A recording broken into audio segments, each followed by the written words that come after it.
everyone, welcome back to my channel for a brand new mystery with Molly. If you are new around here, if you've never seen my face on your screen before, then hi, my name is Molly and I post true crime videos like this every single week, so if you think that is something that you might want to stick around for, then please do subscribe and don't forget to switch on the little notification bell so that YouTube will let you know whenever I post a new video. This week we are going to be talking about a solved case from the northwest of England when a friendly and beloved 65-year-old woman was found horrifically murdered in an alleyway one night in the year 2000. Police jumped into action immediately to track down the evil individual responsible for this homicide. The local community lived in absolute fear as links to other brutal crimes started to be made. It seemed as though the perpetrator may have been a serial attacker. They had a killer walking amongst them, so no one felt safe. Women were scared to leave their own homes out of fear that they could be the next victim. Eventually, a top suspect emerged in the investigation due to the perpetrator making the mistake of leaving evidence behind at the crime scenes.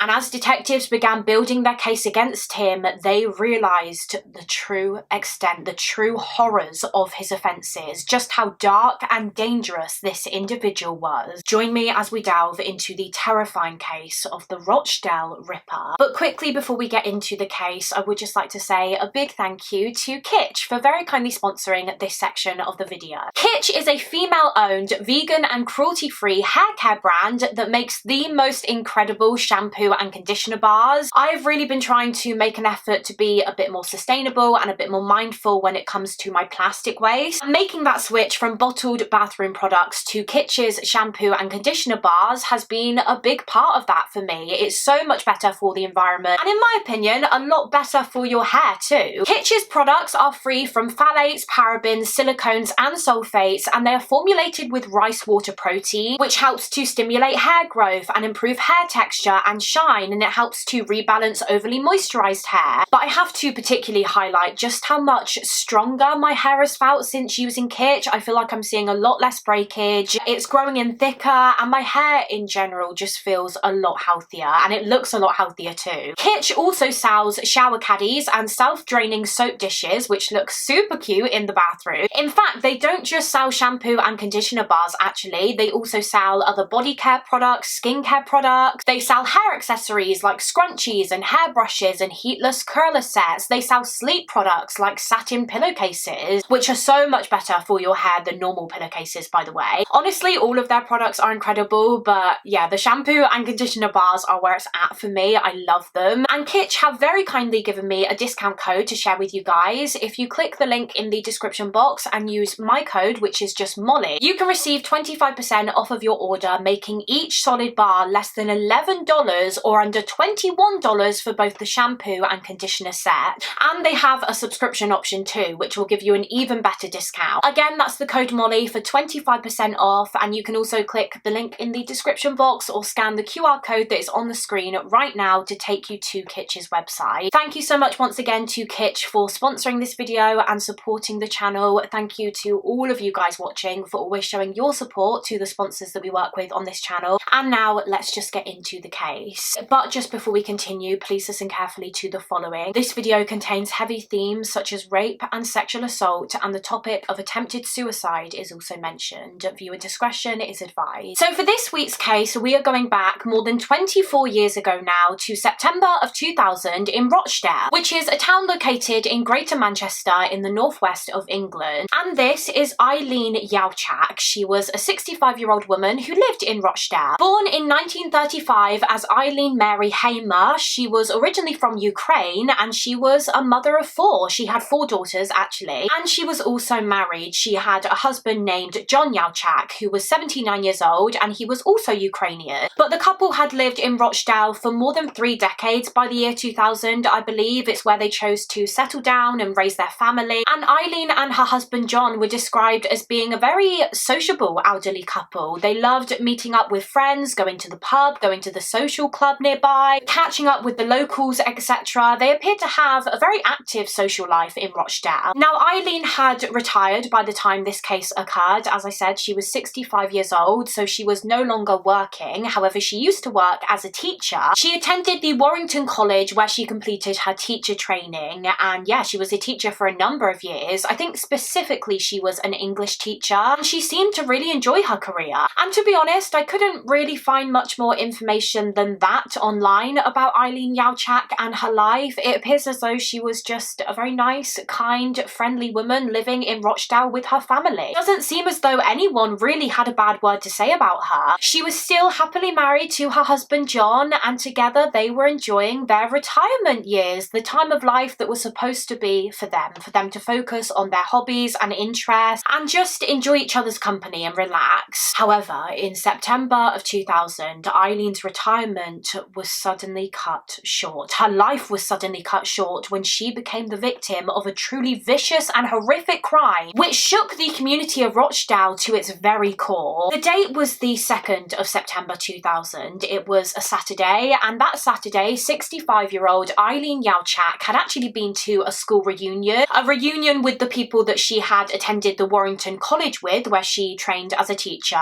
By all accounts, she had a really nice time at this reunion, and she left at around 4:30 that afternoon to head back home, the home where she lived with her partner John. They lived on Kensington Street in Rochdale. She stayed home for a number of hours just spending time with John, and then later that evening at around 9:30 p.m. the couple parted ways. They left the house and John headed to this Ukrainian social club in Rochdale that he and Eileen were a part of. He was going to spend the evening there, and Eileen headed to the local pub to catch up with some friends, which was something that she did often. She went to the Weaver's Arms pub, which was located on Ashfield Road in Rochdale. She appeared to have a good evening in the pub. She had a couple of drinks, chatted to the locals, they did a pub quiz, and then shortly after 11 p.m, Eileen decided that she was going to leave the pub and go home. She was ready to go home and go to bed. Now, as I said, Eileen would go to the pub regularly, and usually if she had gone without her husband John, she would always walk back home with some friends of hers, this couple, because they lived on the same street as her, literally just a few doors down. So yeah, she'd normally walk with them. However, it got to 11 p.m. and this couple were kind of preoccupied in the pub. They were having a conversation with some other people, and Eileen,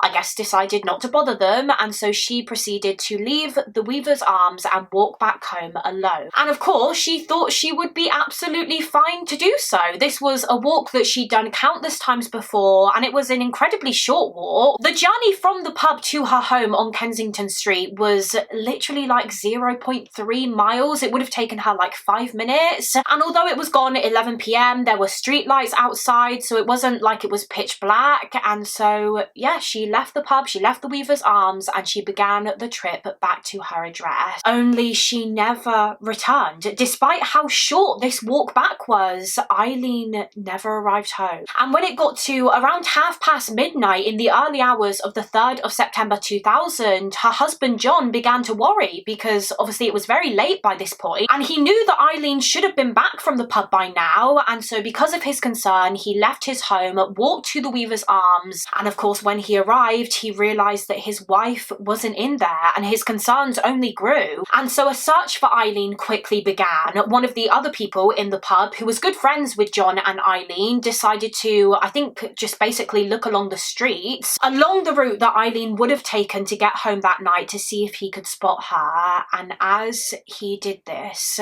the friend stumbled upon the most horrifying scene imaginable. He walked to an area just off of Vivian Street in Rochdale, only about 35 to 40 yards away from the pub, and it was there in a dark alleyway where he discovered the bloodied and battered body of his friend, 65-year-old Eileen Yaak. Eileen had been brutally attacked and murdered while she was simply just trying to walk home. So police were quickly called. They rushed to the scene. The scene was cordoned off, and they began trying to make sense of this crime, trying to piece this crime together. As I said, Eileen was found covered in blood in an alleyway off of Vivian Street, and police could tell from looking around the scene that there had been a violent struggle between her and her attacker. You see, just around the corner from the alleyway, the police found discarded on the ground a couple of Eileen's belongings, including her right shoe, one of the shoes that she had been wearing that night, and her dentures. So it seemed as though the attack had started just around the corner. She was confronted, and the attacker began trying to force her and drag her to the alleyway, causing her dentures to fall out and her shoe to come off of her foot. In the actual actual alleyway itself, there was a load of blood spatter on the wall behind Eileen where it was clear she had been beaten. She'd also been stamped on. The killer had literally kicked and stamped on her during the attack. She'd been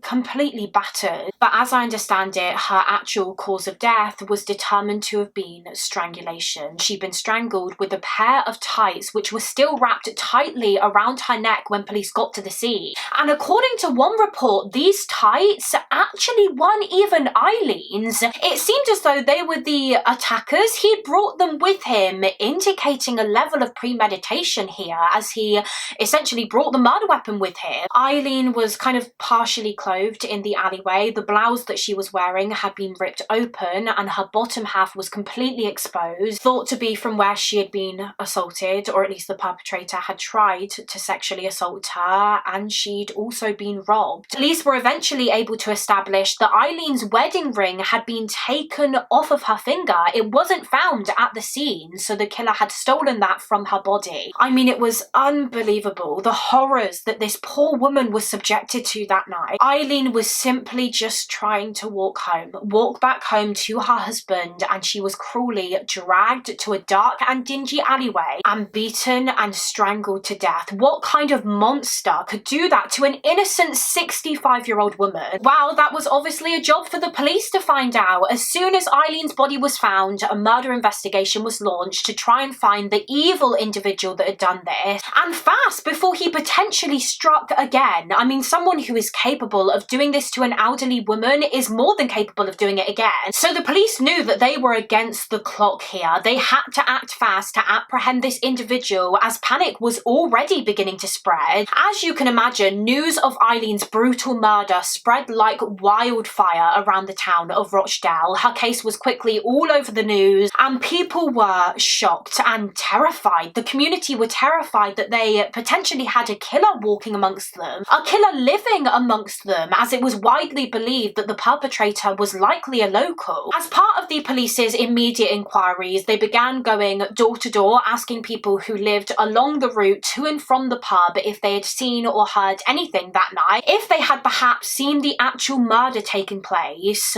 But would you believe it? No one had. I think the police really expected to have had at least a couple of witnesses, because the spot where Eileen was killed was around a pretty built-up area. There were a lot of houses. In fact, the alleyway itself was between a row of terraced houses, and as I said before, it was a well-lit area with street lights. They really thought that at least one person who lived on this street would have seen something, but unbelievably, no one did. The door-to-door inquiries didn't really provide the police with any further information. I mean, I guess you have to remember that Eileen was attacked very late at night, after 11 p.m, so most people would have been asleep. There were no CCTV cameras along this route, so yeah, it was very disappointing for the detectives that they didn't seem to have any witnesses. In addition to the door-to-door inquiries, they also quickly appealed to the public. They got the media involved and began just trying to spread awareness of Eileen's case in the hopes that tips and leads would come in. Okay, maybe no one had seen the actual attack, but did anyone have an inkling of who the killer might have been? Maybe they hadn't witnessed the crime, but they had seen someone acting suspiciously that night. Maybe they'd seen someone covered in blood or something, but again, there was nothing really. They didn't really receive any significant tips from the public. It seemed as though no one had any clue who had committed this crime. So very early on, the police knew that this was going to be a struggle, I think, because they didn't have much to go on. You see, as well as a lack of witnesses, they also didn't really have much forensic evidence in the case. Of course, all of the evidence from the crime scene was quickly sent to the lab for testing. Detectives were hopeful that scientists might be able to retrieve a DNA profile of the killer from it, in particular from the tights that had been used to strangle Eileen to death. You know, the killer had to have had a good strong grip on these tights in order to strangle her, so they really thought that the tights would be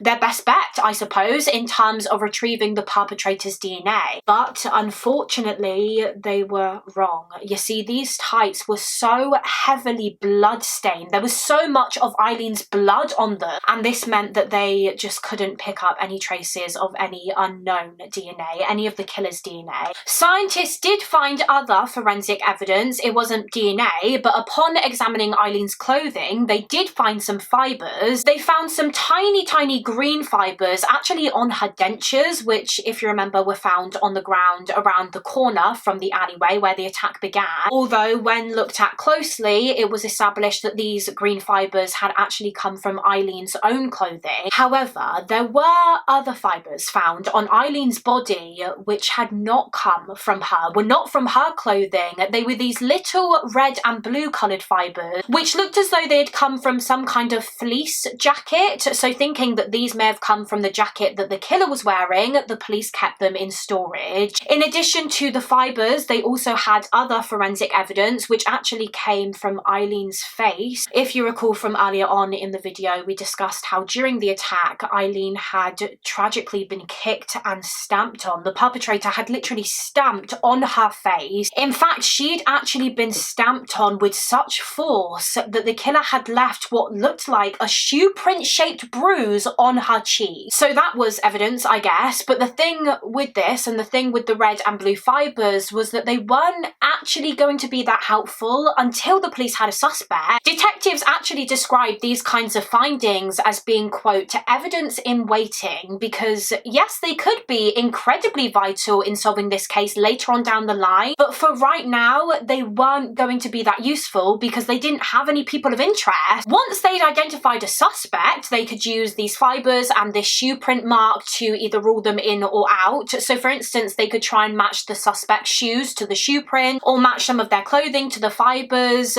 but yeah, until they had that suspect, this evidence would just kind of remain untouched. Again, it was evidence in waiting, evidence waiting to be of use in the investigation. So the murder inquiry continued, police continued to appeal to the public, and it wasn't long before a £10,000 reward for information was put forward. It was actually being offered by the local newspaper, the Manchester Evening News. They offered this reward for anyone who could provide any information which would lead to the arrest and conviction of the person responsible for this crime. But again, despite these appeals and despite this reward, the police just weren't really getting any significant tips or leads. It seemed as though the Eileen Yaak murder investigation may have been approaching a bit of a standstill. Or at least that was until a couple of weeks after Eileen's death, when panic struck the community of Rochdale once again, following a second terrifying attack, an attack which many people started to theorise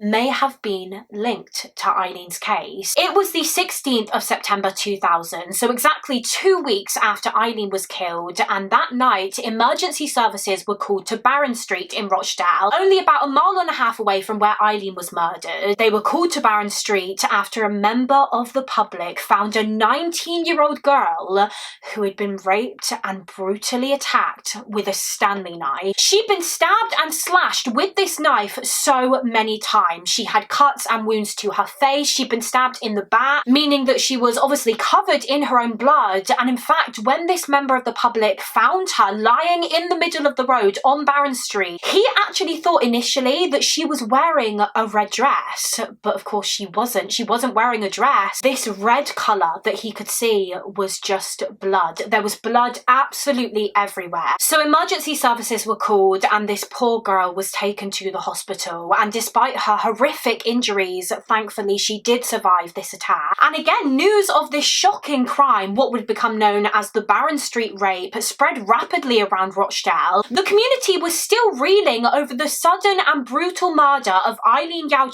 2 weeks prior, and now there had been a second attack, an attempted murder. It's clear that the girl's attacker was probably trying to kill her. So were the cases linked? As I mentioned, the public really started to think that perhaps the man who killed Eileen was the same man that had raped and attacked this teenage girl. I mean, like I said, the location where this girl was attacked was literally just a mile and a half away from the alleyway where Eileen was murdered. And so as this theory started to spread around the area, the media actually dubbed this attacker the Rochdale Ripper in the press. That's what the perpetrator became known as, the Rochdale Ripper. And again, people were absolutely terrified. Women were terrified. They didn't feel like it was safe to even leave their homes anymore, out of fear that they could be next, out of fear that they might be the next victim of the Rochdale Ripper. However, the police weren't so sure. I mean, they too had their suspicions that the cases may have been linked, but they were also not not 100% convinced of this, because whilst there were similarities between the cases, there were also some differences too. So for example, obviously the ages of both victims. Eileen was a 65-year-old woman and the second victim was a lot younger. She was a teenager. She was just 19. In addition to that, the injuries that both victims sustained were fairly different. As we know, Eileen had been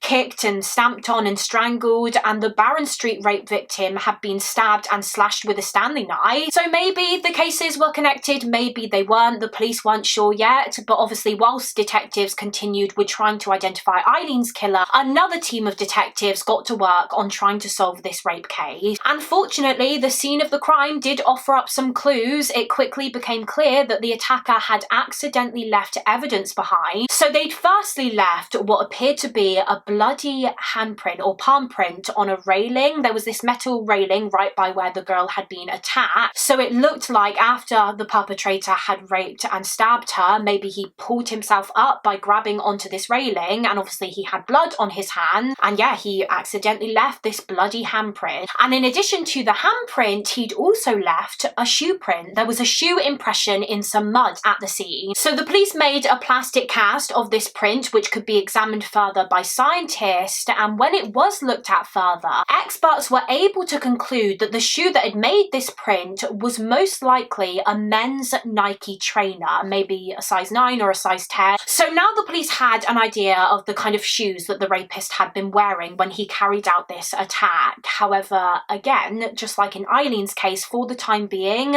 this was evidence in waiting. It wasn't necessarily going to be useful until they had a suspect. So police continued appealing to the public in both cases, in Eileen's case and the Barron Street rape case, and it was shortly after the Barron Street rape of the 19-year-old girl when links started to be made to yet another case, but a case that actually occurred before these two. This case was kind of known as the Canal Towpath attack, which had taken place on the 28th of June 2000. So a couple of months before Eileen was killed in the Barron Street attack. Basically, early in the morning on the 28th of June, a 31-year-old woman was walking along this towpath by a canal in Rochdale when she was brutally attacked. She was approached by a man who robbed her, he beat her and slashed her with a broken glass bottle. He forced her to remove her top and her bra, and he actually used her bra to restrain her, to tie her hands together, and then he proceeded to rape her before fleeing the scene. Again, thankfully, the victim of this canal towpath rape did survive the attack. She survived her injuries, and by September of 2000, by the time of Eileen's attack and the Barron Street rape, the canal towpath rape was still being investigated. Evidence in the case was still being tested for DNA in the science lab in an effort to identify the perpetrator. And interestingly, whilst this evidence from the towpath rape was in the lab being tested by one scientist, she, the scientist, got chatting with another scientist in the lab named Caroline Eames, who was working on the Barron Street rape case, and they started just having a conversation about the crimes in Rochdale that they were investigating, and as they did so,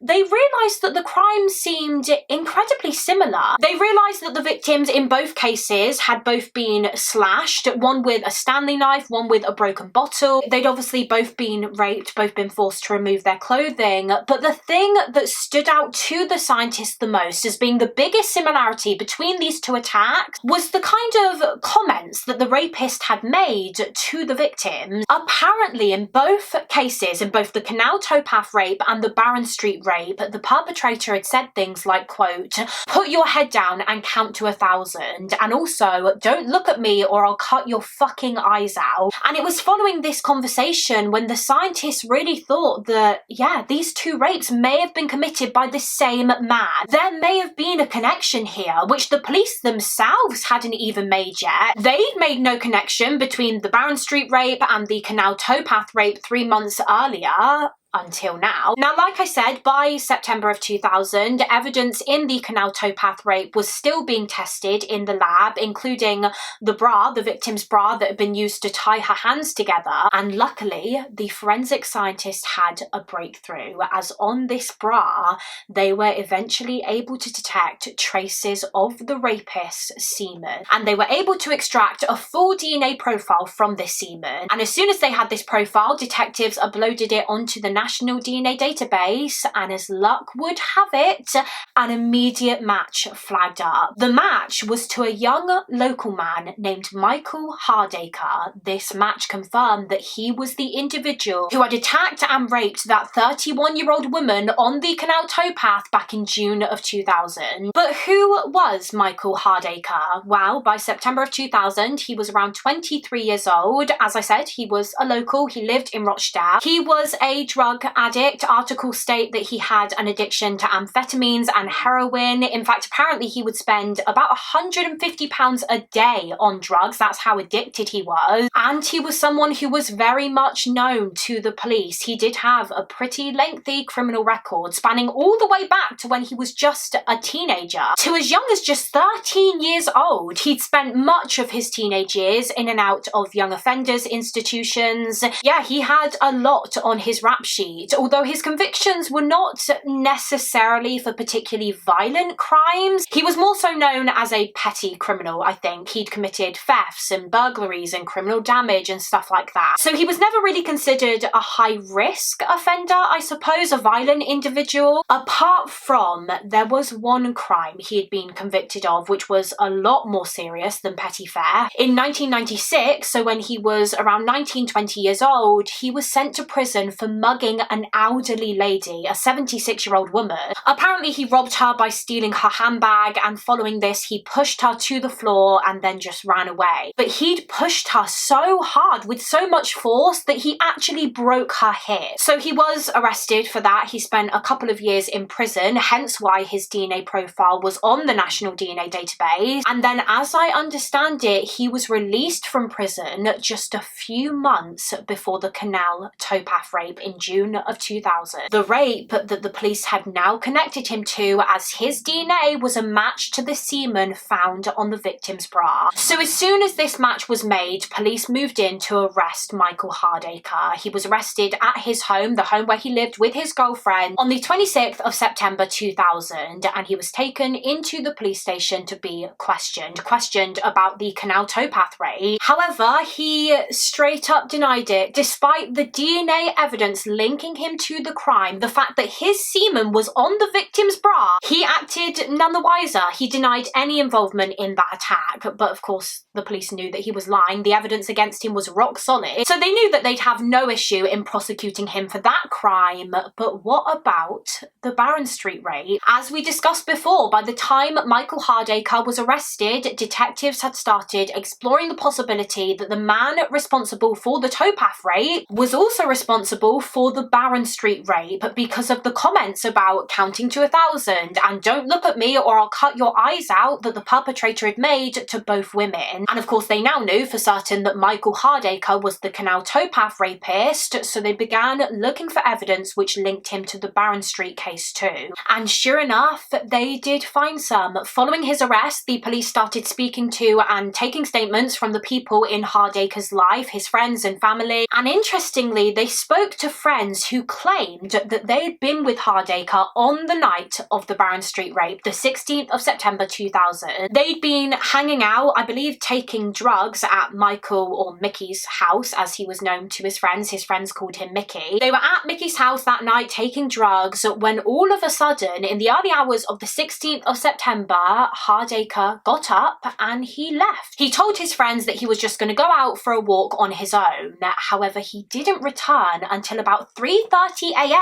And when he did return, he was absolutely covered in blood. His friends said that his face was covered in blood, his hands were covered, his clothes were covered, and he claimed that the blood had come from this fight. He'd just gotten into a fight with this random man in the park, but it seems as though when his friends learned about the Barron Street rape, which had occurred that very same night, they had their suspicions that Michael had lied. He hadn't gotten into a fight with a man. and he had in fact sexually assaulted and stabbed that 19-year-old girl, hence why he was drenched in blood when he came home. So this statement from his friends was evidence against Michael Hardacre, and when searches of Hardacre's home were conducted, the evidence continued to build. A forensic team was sent in to search the property following his arrest, and apparently they discovered traces of blood in his washing basket and on the washing machine in the home where he'd clearly tried to wash his clothes. He'd washed his clothing after the attack but hadn't thought to wipe the blood off of the washing machine. Anyway, they found blood, and when this blood was tested, it was determined to have been a match to the Barron Street rape victim. In addition to that, I believe the victim herself was able to positively identify Michael Hardacre as being her attacker during an identity parade, and to top it all off, Michael Hardacre's handprint was also found to have been a match to the bloody palm print recovered from the crime scene, from the metal railing. If you remember, the attacker's palm print was found in blood on this railing and it matched Hardacre. So now the police knew for certain that yes, he was responsible for the Barron Street rape too. But once again, would you believe it, despite the evidence, he completely denied it. He was adamant that he did not commit this crime. According to one source, he did eventually try to change his story slightly when he was confronted with the palm print evidence in the Barron Street case. So as I said, initially he claimed that he had nothing to do with this crime. He wasn't even on Barron Street that night. But when the police said to him, okay, well then explain why your palm print was found in blood on this metal railing at the scene, he said something along the lines of, okay, well actually I was there that night. In fact, I found the victim after she was attacked while she was lying in the road, and I must have put my hand on the railing whilst I was there. And he said that he was going to call the police and an ambulance, but he didn't because he was worried that due to his extensive criminal record, they would think that he was the one who did it. He was the one who had attacked this young girl when he wasn't. And so instead he just left this teenage girl bleeding profusely in the road in the middle of the night for someone else to find. Of course, the detectives did not believe this story for 1 minute. They knew that it was a load of crap, and apparently when he realised that the police weren't buying it, he tried to change his story again, and he kind of semi-confessed. Well, he didn't admit that he was the rapist. He basically said that he couldn't remember whether he was the one who committed these crimes or not, as following an unsuccessful suicide attempt that he'd made whilst he was in prison a few years earlier, he'd been experiencing these kind of blackout episodes, as he called them. He believed that he had sustained some form of brain damage as a result of this suicide attempt, and that, yeah, ever since then he would have these episodes every now and again where he would just black out and he couldn't remember what he had done during the episode. And he claimed to have had one of these episodes on the night of the Barron Street rape. So he was essentially now saying, I may have been the rapist, I may not have been, I don't know, but I can't be held accountable because if I did do it, it happened during one of my blackouts. But as I'm sure you can probably guess, once again, the detectives were not buying it, and they went ahead and they charged him. On the 28th of September 2000, he was charged with both the canal towpath rape and also the rape and attempted murder of the Barron Street victim. But the question still remained, was he responsible for even more vicious crimes? Specifically, was he responsible for the murder of Eileen Yaak too? That was what the detectives now had to figure out. They needed to find evidence which either ruled Hardacre in or out of Eileen's case, and they were very thankful that at least whilst they did this, they had peace of mind knowing that Hardacre was in custody. Whilst they tried to build their case against him for Eileen's murder, they had peace of mind knowing that he was locked up and he wasn't going to be able to hurt anyone else, any other women. However, the search for evidence in relation to Eileen's case would prove to be quite difficult for detectives. As we know already, they didn't have any DNA evidence. They weren't able to find DNA of her killer on her body or on her clothing or anything, so they didn't have that to compare to Hardacre. So they were struggling to work out how they were going to be able to link him to this crime. But in an effort to do so, the lead detective in Eileen's case, Detective Superintendent Bob Huntback, decided to review the case file again to see if there was anything that might have been missed. In particular, he started flicking through the photos that had been taken of Eileen's body during during her post-mortem. And that was when Detective Huntback spotted something. He made an observation that seemed to have been overlooked or missed by the coroner who performed Eileen's autopsy. Detective Huntback looked at the photographs of Eileen's face using a magnifying glass, and he noticed that she had what appeared to be these tiny little cuts at the sides of both of her eyes. So he pointed these out to the coroner, and a second autopsy performed on Eileen confirmed that he was right. Eileen had been cut by her eyes using a knife, probably a Stanley knife or a craft knife or something like that. And to Detective Huntback, this was very significant, and it kind of linked back to Michael Hardacre, because if you recall, in the Canal Towpath rape and the Barron Street rape, he'd made those comments to the victims about eyes. He threatened them saying, "Don't look at me or I'll cut your fucking eyes out." And here Eileen was with cuts to her eyes. So had he made those same threats to Eileen? Did he try to cut her eyes out because she looked at him whilst he was attacking her? Apparently Eileen was actually partially deaf, so if he had made these threats, it's possible that she wouldn't have heard him. She wouldn't have heard Hardacre ordering her not to look at him, and so when she did, he cut her by the eyes. As punishment, he followed through with his threat. So to investigators, this was evidence. More so circumstantial evidence, but evidence nonetheless connecting Michael Hardacre to Eileen's murder. And speaking of the comments that Hardacre had made to his victims, by the way, something else that the Barron Street rape victim told the police when she gave her statement about her ordeal was that he also said to her during the attack, quote, "I've done worse. This girl was raped, beaten, slashed with a knife and left for dead by Michael Hardacre. So what could be worse than that? What's worse than attempted murder? Actual murder.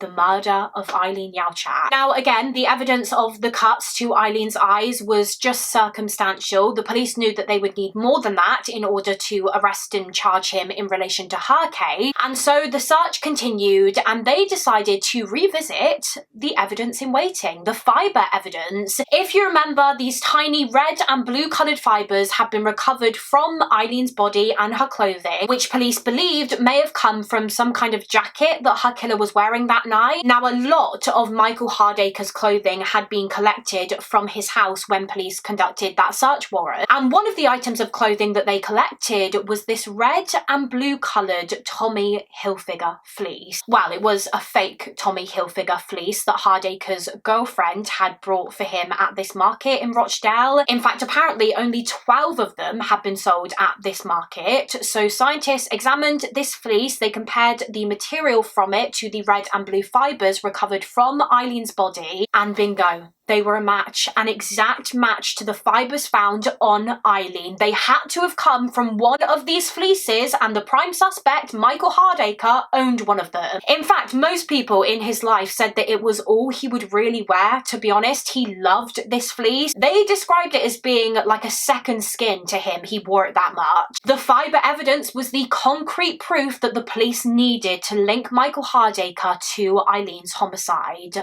But as luck would have it, the evidence didn't stop there. Detectives were actually provided with additional evidence from one of Hardacre's family members, believe it or not. Basically, one day, one of Michael Hardacre's cousins walked into the local police station in Rochdale where Michael was being questioned about the rapes and the murder of Eileen, and he dropped off this bag which belonged to Michael. It contained some of Michael's belongings. This cousin knew that Michael had dropped this bag off to a neighbour's house, apparently after he'd had an argument with his girlfriend, but thinking that this bag may have contained evidence linking Hardacre to the crimes, his cousin decided to pick it up from the neighbour's house and pass it over to the police. The cousin had seen TV appeals from Eileen Yaak's family, and he just felt so bad for them, and he knew that he couldn't in good conscience not give the police this bag, again just in case there was something inside of it that was incriminating. Perhaps that's the real reason why Hardacre gave it to his neighbour.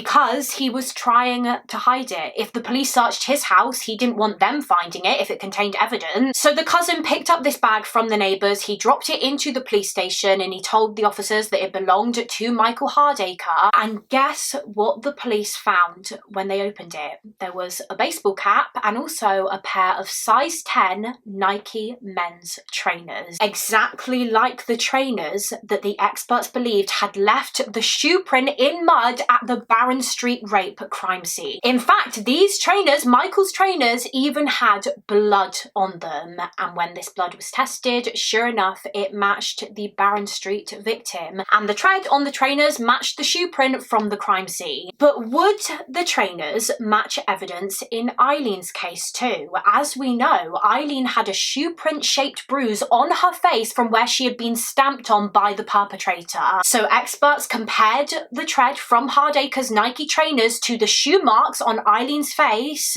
and once again, it was a match. It was Hardacre's trainers that had made these horrific injuries on Eileen, and this was even more solid proof that he was responsible for this crime. Police described the trainer evidence as being, quote, the last piece of the jigsaw when it came to building a case against him for Eileen's murder. Following these findings, Michael Hardacre was charged with the murder of Eileen Yaak. In total, by the time he went to trial, he had a number of charges, but the main ones being obviously 1 murder charge and 3 counts of rape and indecent assault. 1 count for the Barron Street rape, 1 count for the canal towpath rape, and the indecent assault charge was for another crime that the police had linked him to by this point. They discovered that between the towpath rape and the murder of Eileen, he'd also attacked another woman, a 58-year-old woman, in a Rochdale subway. He robbed her, indecently assaulted her, and punched her before fleeing the scene. So yeah, he was also charged with that too. And once again, despite the evidence, he was still denying it, and he chose to plead not guilty. Well, I think he essentially tried to once again claim that he wasn't guilty by reason of insanity. He was still claiming that if he did commit these crimes, he couldn't be held accountable because of these blackout episodes that he would have, resulting in him not being able to remember what he had actually done, and therefore he couldn't be blamed for his actions. But just as the police hadn't brought this story, the jury didn't either. They were able to see through his lies, and at the end of his trial in September of 2001, Michael Hardacre was convicted of all charges, and at his sentencing for all of his convictions, he received a total of 146 years in prison.